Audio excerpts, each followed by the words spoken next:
Break के बाद स्वागत है आपका। उत्तर प्रदेश समेत 5 राज्यों के चुनाव में अब ज्यादा वक्त नहीं रह गया है। 10 फरवरी को पहले दौर का मतदान होगा। इस वोट की चोट से पहले मतदाताओं के मन को लगातार न्यूज 24 टटोल रहा है। मुद्दों पर चुनाव या चेहरों पर, विकास के नाम पर या कानून व्यवस्था बनेगा मुद्दा, धर्म के नाम पर वोट पड़ेगा या जात पात की सियासत हवा का रुख तय करेगी। लगातार हम आपको ग्राउंड रिपोर्ट बता रहे हैं। इसी कड़ी में आज बात देश के उस युवा ताकत की जो जनसंख्या के लिहाज से देश के सबसे बड़े सूबे उत्तर प्रदेश में पार्टियों का भविष्य तय करेगा। आज बात उन फर्स्ट टाइम वोटर्स की जो वोट तो पहली बार डालेंगे लेकिन सियासत के चेहरे और चाल चरित्र से बखूबी वाकिफ हैं। उनके दिल में क्या है, युवाओं के मन में कौन सी पार्टी, कौन सा नेता जगह बना पाया है, उत्तर प्रदेश का युवा किसके हाथों में अपना भविष्य सौंपना चाहता है। आज बात इसी की और गहराई से इसी की पड़ताल युवा सोच की। यूपी के फर्स्ट टाइम वोटर क्या बनेंगे गेम चेंजर? सबसे बड़े मुद्दा है इसमें रोजगार, वो भी जल्दी हो जाए। वो अब की बार वोट आई है, विकास को देखकर वोट करूंगी। जो युवा के लिए करेगा मैं उसको वोट दूंगी, चाहे किसी की भी सरकार आए। यूपी में जिसके साथ यंगिस्तान उसकी जीत आसान। युवाओं को सर्वप्रथम शिक्षा चाहिए। जो शिक्षा का स्तर यदि हम यूपी में देखें तो उतना बेहतर नहीं है। तो फर्स्ट हमारा यही है कि ऐसा एजुकेशन सिस्टम यूपी में होना चाहिए कि जो हम बेहतरीन शिक्षा प्राप्त कर सकें। रोजगारी और विकास का मुद्दा है। बहुत भर्तियां निकलती हैं लेकिन क्लियर नहीं होती हैं। 2-2, 3-3 साल हो जाती है। बच्चे तैयारी करते रहते हैं, रिजल्ट नहीं आता है और प्रदर्शन करते हैं तो उन पर लाठियां बजाई जा रही हैं। तो यही मुद्दा है।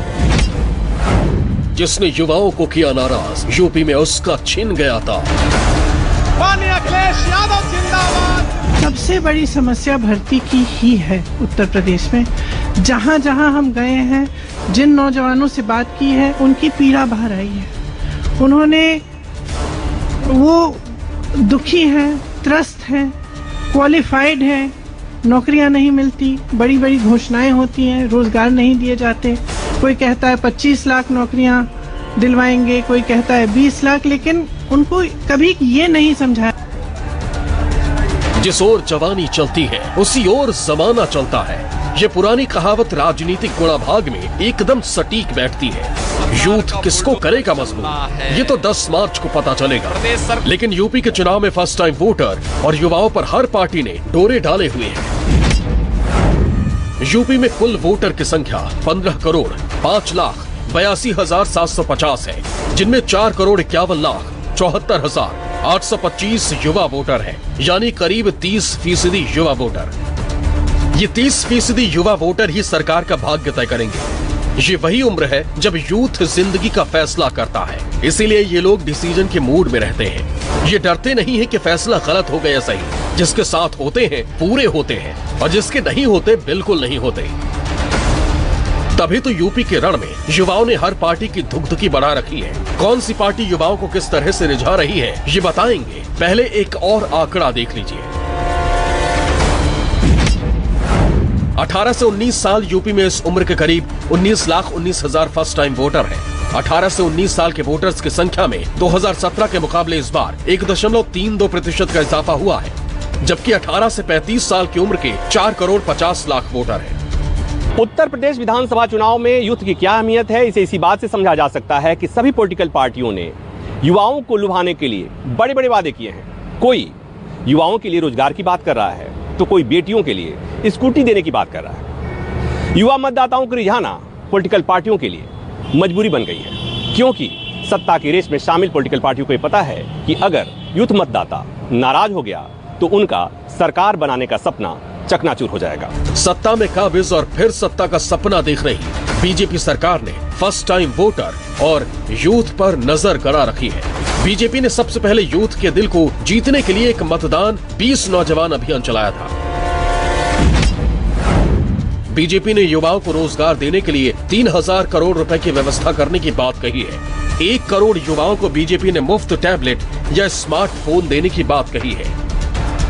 योगी जी की सरकार युवाओं को रिकॉर्ड सरकारी नियुक्तियां कर रही है। आईटीआई से ट्रेनिंग पाने वाले हजारों युवाओं को बड़ी कंपनियों में रोजगार दिलवाया गया है। नेशनल अप्रेंटिसशिप योजना हो या प्रधानमंत्री कौशल विकास योजना, लाखों युवाओं को इसका लाभ दिया गया है। अटल जी की जयंती पर यूपी सरकार ने विद्यार्थियों को टैबलेट और स्मार्टफोन देने का भी अभियान शुरू किया है। राज्य सरकार हर एक नौजवान को बिना भेदभाव के प्रदेश के अंदर रोजगार और नौकरी उपलब्ध करवाने के लिए पूरी प्रतिबद्धता के साथ कार्य कर रही है और हम प्रदेश के अंदर उन सभी नौजवानों के लिए सुविधा उपलब्ध करवाने का कार्य करेंगे। और इस क्रम में हम लोग बहुत शीघ्र टैबलेट और स्मार्टफोन के साथ प्रदेश के अंदर नौजवानों को सुविधा उपलब्ध करवाने की कार्रवाई को आगे बढ़ाने जा रहे हैं। चुनावी माहौल में आगे आगे बीजेपी है तो पीछे पीछे समाजवादी पार्टी और कांग्रेस है। प्रियंका गांधी ने फर्स्ट टाइम वोटर और युवाओं को लुभाने के लिए अपने भर्ती विधान में 20 लाख नौकरियां देने का वादा किया है, तो छात्राओं को फ्री स्मार्टफोन और स्नातक पास बेटियों को स्कूटी देने का ऐलान किया है। सत्ता की तरफ टकटकी लगाए देख रही समाजवादी पार्टी ने भी युवाओं पर खूब डोरे डाले हैं। सपा ने 10 लाख युवाओं को रोजगार और छात्रों को मुफ्त लैपटॉप देने की बात कही है। युवाओं को बेरोजगारी भत्ता देने का ऐलान भी अखिलेश कर चुके हैं। 38,000 शिक्षकों के पद खाली हैं, उनको भरा जाएगा। उच्च शिक्षा में 8,000 शिक्षकों के पद खाली हैं, इन्हें भरा जाएगा। डॉक्टरों के 6,000 पद खाली हैं, इनको भरा जाएगा। पुलिस विभाग में 1 लाख पद रिक्त हैं, इन्हें भी भरा जाएगा। एक जॉब कैलेंडर बनाया जाएगा जिसमें परीक्षा की तारीख, इंटरव्यू की तारीख, रिजल्ट की तारीख, नियुक्ति की तारीख पहले से दर्ज की जाएगी। समाजवादी पार्टी ये मानती है कि जिस तरीके से मनरेगा की तर्ज पर मनरेगा की तरह अर्बन एम्प्लॉयमेंट गारंटी एक्ट को भी लाने का काम करेंगे, जिससे बहुत सारे नौजवान जो शहर में आते हैं उन्हें रोजगार और नौकरी दिला सकें। वहीं साहिबाबाद में क्योंकि बड़ी जगह सरकारी अस्पताल हो और सरकारी डिग्री कॉलेज हो, साथ साथ समय के हिसाब से जो पढ़ाई हो जिसमें ट्रेनिंग उपलब्ध हो और नौकरी रोजगार मिल सके, उस दिशा में काम करेंगे। समाजवादी पार्टी ने तय किया था कि लैपटॉप डिस्ट्रीब्यूशन होगा पहले की तरह। यूथ को लुभाने के लिए पार्टियों ने युवा कैंडिडेट पर ही दांव खेला है। नोएडा से बीजेपी ने पंकज सिंह और कांग्रेस ने युवा कैंडिडेट पंखुड़ी पाठक को उतारा है। रायबरेली से बीजेपी ने अदिति सिंह को उतारा है। हस्तिनापुर से कांग्रेस ने युवा उम्मीदवार अर्चना गौतम पर दांव चला है। आगरा में सपा ने रूपाली दीक्षित को टिकट दिया है। रामपुर की स्वार सीट से सपा ने अब्दुल्ला आजम को उतारा है। संभल से कांग्रेस की युवा उम्मीदवार निदा अहमद किस्मत आजमा रही है। यूथ पिछले 3 बार से कैसे डिसाइडर बन रहा है, अब इसे भी समझ लीजिए। 2007 में युवा बसपा के साथ था, यही वजह थी कि 2006 सीटें मायावती को मिली थी, लेकिन 2012 में यूथ ने बीएसपी से किनारा कर लिया और बसपा को सिर्फ 80 सीटें मिली। 2012 में यूथ ने समाजवादी पार्टी का साथ दिया था, यही वजह थी कि सपा को 2024 सीटों पर जीत मिली थी, लेकिन 2017 में युवाओं ने सपा पर भरोसा नहीं किया, नतीजा सिर्फ 47 सीट मिली। 2017 में युवाओं का दिल बीजेपी पर गया। यूथ के सपोर्ट के साथ बीजेपी को 312 सीटें मिली थी, लेकिन 2022 में क्या होगा ये अब 10 मार्च को पता चलेगा। आंकड़े बहुत कुछ बयां कर रहे हैं। मुकाबला इतना कड़ा है कि हर वोटर बेशकीमती बन गया है। हर पार्टी फर्स्ट टाइम वोटर और युवाओं को लुभाने के लिए उनके इर्द गिर्द घूम रही है। Bureau report, news 24। और बात राजधानी लखनऊ, इंडस्ट्रियल हब नोएडा और बुलंदशहर के फर्स्ट टाइम वोटर्स की। इस यूथ के मन में क्या है? रोजगार, नौकरी, शिक्षा या जात पात और धर्म की सियासत क्या इनके युवाओं के मन पर भी इसकी छाप है? इन्हीं के जुबानी सुनिए युवा के मन की कहानी आज की ग्राउंड रिपोर्ट में।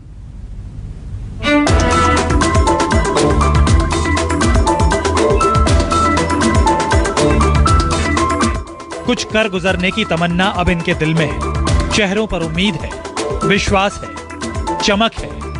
ये देश का युवा है जो आज अपने प्रदेश के भविष्य को संवारने की तैयारी कर रहा है। ऐसा एजुकेशन सिस्टम यूपी में होना चाहिए कि जो हम बेहतरीन शिक्षा प्राप्त कर सकें। विकास और बेरोजगारी पे वोट करेंगे। बस रोजगार और विकास ज़्यादा इम्पोर्टेंस है। लीडर चुनना चाहिए अपनी नज़रों में जो उनके लिए अच्छा रोजगार दे। यूपी का चुनाव भले ही जाति और धर्म के समीकरणों पर अपनी राह आगे बढ़ा रहा हो, लेकिन युवाओं की सोच साफ है, न धर्म न जाति, वोट उसका जो देगा तरक्की। मतलब जाति तो कोई लेना नहीं है, सब हिंदुस्तानी है। तो हिंदू मुस्लिम हमारे कॉलेज में सारे छात्र पढ़ते हैं, ऐसा कोई मुद्दा नहीं है। सारा मुद्दा जो है वो विकास का है। युवा सोचता है उसे बेरोजगारी, बस उसे रोजगार मिल जाए युवा को। मैं विकास को देखकर वोट करूंगी, जो युवा के लिए करेगा मैं उसको वोट दूंगी। प्रदेश में चुनावी समीकरणों और वोटर्स का मन टटोलने के लिए न्यूज़ 24 लगातार ग्राउंड पर है और इसी कड़ी में इस बार हमने युवाओं का मन टटोलने की कोशिश की। आपको सबसे पहले लेकर चलते हैं बुलंदशहर। बुलंदशहर जिले में विधानसभा की 7 सीटें हैं। सिकंदराबाद, बुलंदशहर, सियाना, अनूपशहर, शिकारपुर, डिबाई और खुर्जा। विधानसभा चुनावों से पहले ही मतदाता सूची में करीब 93,648 नए मतदाता शामिल हुए हैं, जबकि 18 से 39 साल के युवा मतदाताओं की आंकड़ा 13,36,000 से ज्यादा है। 2017 में बुलंदशहर की 7 विधानसभा सीटें बीजेपी के पास थी, लेकिन इस बार बदले हालातों में विधानसभा सीटों पर टक्कर जबरदस्त हो सकती है और इस बार के चुनाव में नजर इन्हीं युवा और पहली बार वोट डालने वाले मतदाताओं पर होगी। बुलंदशहर में युवा मतदाताओं से जब हमने पूछा कि वोटिंग के लिए उनका आधार क्या होगा, तो सुनिए युवाओं का क्या कहना था। खासतौर पर युवाओं के लिए आप क्या मांग करते हैं, क्या होना चाहिए उनके लिए? युवाओं के लिए जो बच्चे मेहनत करते हैं उनके लिए सभी के लिए उनकी मांगे पूरी करी जाएं, सभी के लिए मांगे पूरी करी जाएं, सबको रोजगार मिलना चाहिए। युवाओं को क्या चाहिए? सर युवाओं को तो रोजगार ही चाहिए और क्या चाहिए, और देश का विकास। 10 तारीख को वोट होने वाली है, युवा क्या चाहता है? देखो सर, युवा तो बेरोजगार है और रोजगार ही चाहता है। वो उसी मुद्दे पे वोट देगा, उसी मुद्दे पे सोचता है कि कैसे भी ना कैसे रोजगार मिल जाए। आप यहाँ देखते हैं ये शिक्षा संस्थान चल रहा है, यहाँ पे 10-10 साल से बच्चे आ रहे हैं, रोजगार नहीं है किसी के पास, सबको चाहिए रोजगार। 10 तारीख को वोटिंग होने वाली है, युवा क्या सोचता है, आप क्या सोचते हैं? बेरोजगारी और विकास का मुद्दा है। बहुत भर्तियाँ निकलती हैं लेकिन क्लियर नहीं होती हैं, 2-2, 3-3 साल हो जाती है। बच्चे तैयारी करते रहते हैं, रिजल्ट नहीं आता है और प्रदर्शन करते हैं तो उन पर लाठियाँ बजाई जा रही हैं। तो यही मुद्दा है। युवा सोचता है उसे बेरोजगारी, बस उसे रोजगार मिल जाए युवा को। इस समय ये है, बस उन्हें रोजगार चाहिए, जिसके लिए आप देख रहे हैं कि दंगे भी हो रहे हैं, बच्चों के साथ गलत भी हुआ है। अभी उन्हें रोजगार चाहिए इस समय। 3 साल से भर्ती पड़ी है ग्रुप डी वाली, उसे कोई कंप्लीट ही नहीं करके दे रहा है, अब फिर लटका दिए वो 3 महीने के लिए। तो ये नहीं होना चाहिए युवा के साथ जो हो रहा है। सरकार से यही चाहते हैं कि मतलब देश का भला हो और जिन जिन लोगों को वो नहीं मिल रहा है रोजगार नहीं मिल रहा है, उन लोगों को रोजगार मिले, यही सब। अच्छा, और क्या मांग है आपकी? युवाओं की मांग है रोजगार और विकास। यस, रोजगार जैसे कि आर्मी में भर्ती आनी चाहिए, ठीक है, क्योंकि 3 साल से भर्ती नहीं आई। खुद मेरी उम्र उस समय पे 2019 में 19 साल थी और आज मेरी उम्र 22 साल हो चुकी है और मेरी उम्र निकल चुकी है जीडी की भर्ती के लिए और भर्ती आई नहीं है एक भी।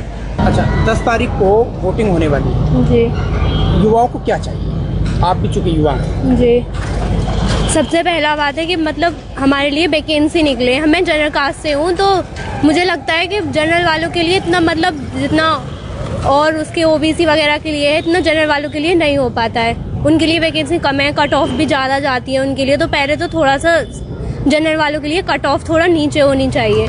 बुलंदशहर में हिंदू और मुस्लिम मतदाता ही गेम चेंजर की भूमिका निभाते हैं और यही वजह है कि पार्टियां इन इलाकों में ध्रुवीकरण की राजनीति करना पसंद करती हैं। लेकिन युवाओं की सोच अलग है।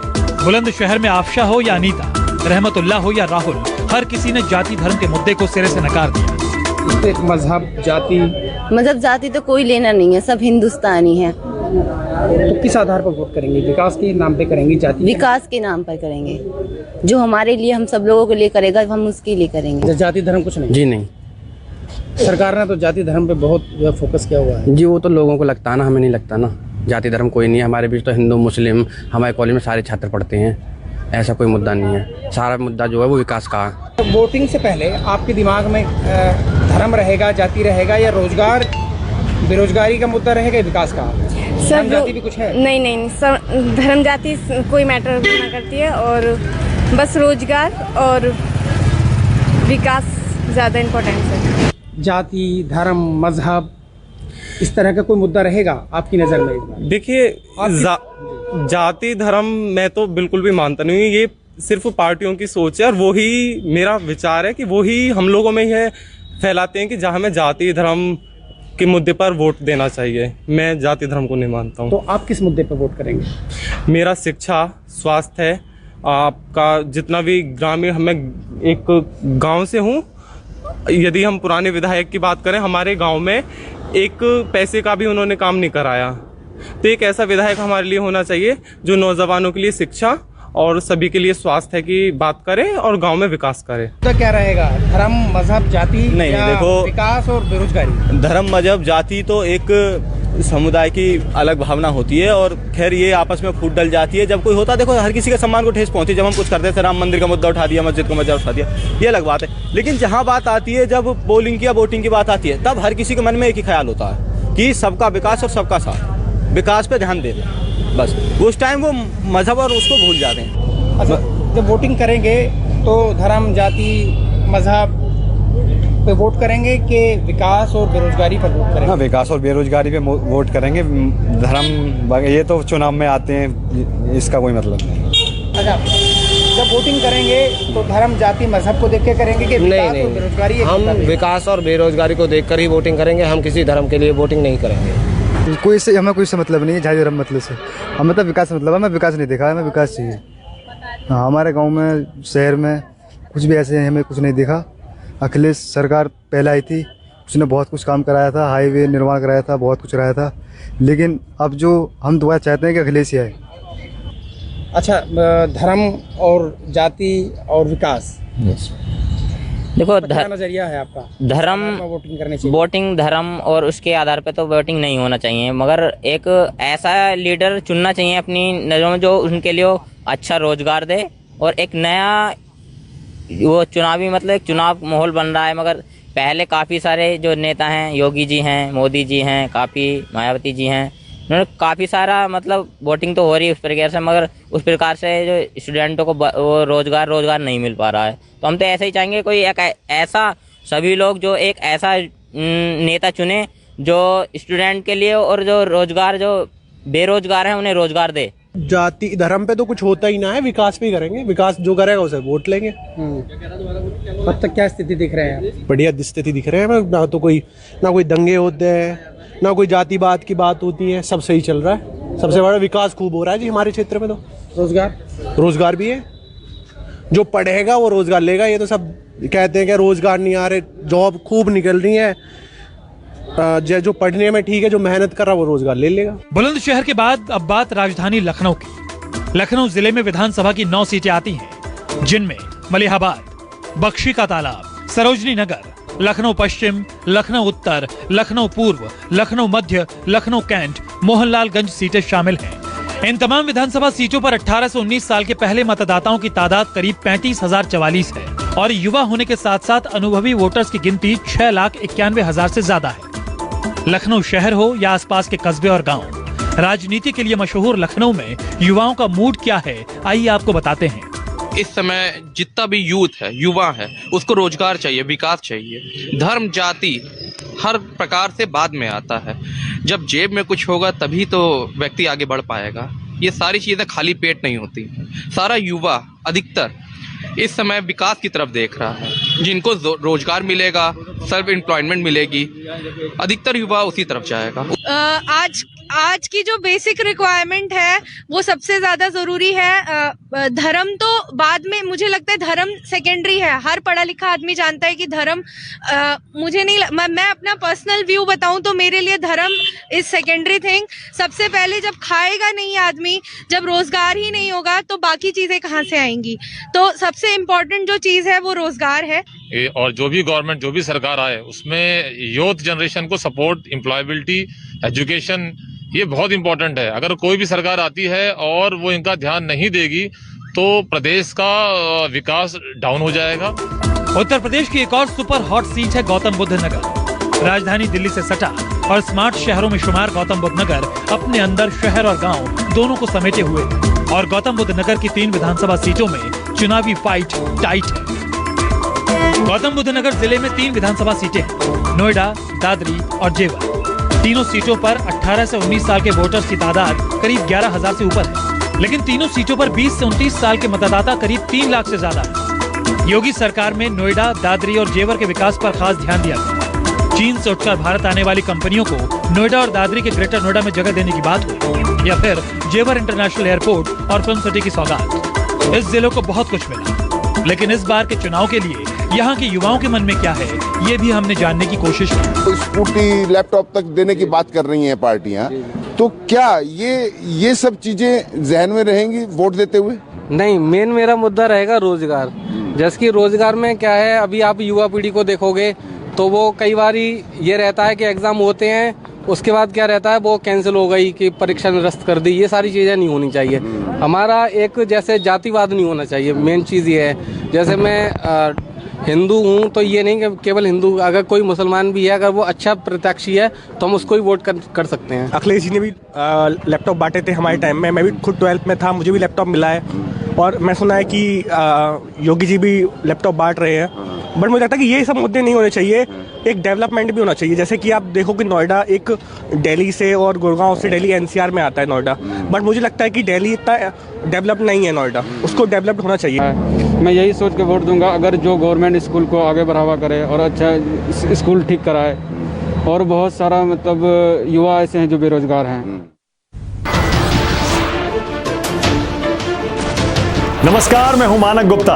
अगर आपको हमारा ये वीडियो पसंद आया हो तो इसे लाइक और शेयर जरूर करें, और हाँ, हमें सब्सक्राइब और फॉलो करना ना भूलें, ताकि आप देश और दुनिया की कोई खबर मिस ना करें।